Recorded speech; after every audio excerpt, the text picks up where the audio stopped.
Let's welcome Hans Goetti. He is a Chief Investment Officer for Asia at Finaport Investment Intelligence. It has intelligence. It has about $1.4 billion under management, and he joins us now from Singapore. Hans, great to see you. Well, what have you made of it all?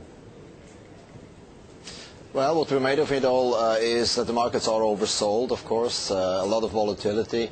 But if you look at the fundamental picture, I mean, we're looking at an economic slowdown globally, and that means that central banks are even more desperate to do something. We actually expect the Fed to come up with some more substantial measures rather than just keeping interest rates low for another 2 years.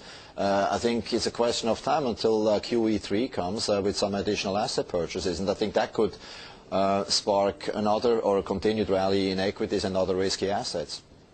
Yeah, why does the market want QE3 so badly? Because it does seem as though QE2 was, well, ultimately fruitless. Well, QE2 didn't do much to help the real economy, that's correct. But what it did, it diverted capital into riskier assets. You could argue that stocks actually did very well until April. And when the end of QE2 came into view at the end of June. So we think that another round of asset purchases would certainly be supportive, but this is not to say that the real economy would respond. We actually are looking for continued very anemic growth in the United States, especially Europe as well, simply because unemployment is still high, the housing market is in a depression, so we don't see anything. Fiscal stimulus is not in the cards, so we don't see anything that would drive this economy to higher levels. How would you, what would you say is likely to happen in the months ahead? Do you see another recession coming through? And if so, what sort of recession would it be? Because it's not clear right now.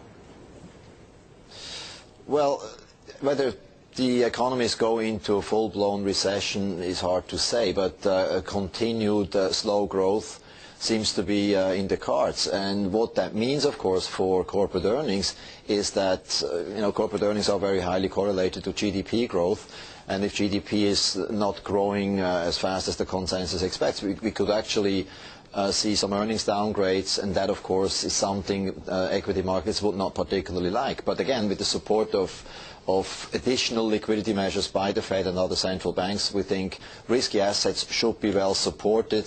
Valuations are relatively reasonable at these levels, and you have this cross-current between earnings downgrades on one hand and liquidity injections on the other, let's say more investments into riskier assets, which will balance each other out. So I think on balance, it should be relatively constructive for equities for the next few months at least.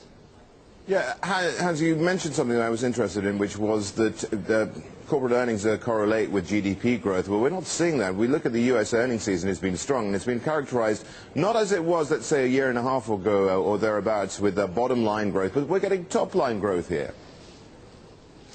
Well, yes, to a degree, but it has also shown that in the second quarter earnings, again, we have seen the ability of companies to squeeze even more cost cuts out of their businesses. So it's not necessarily what's going to happen in the future. I think what we have seen is a look into the rear mirror, and we think going forward it will be harder to grow the top line than it was in the past. Hans, have a great weekend. Hans Goetti there joining us from Singapore. He works for Finaport Investment Intelligence.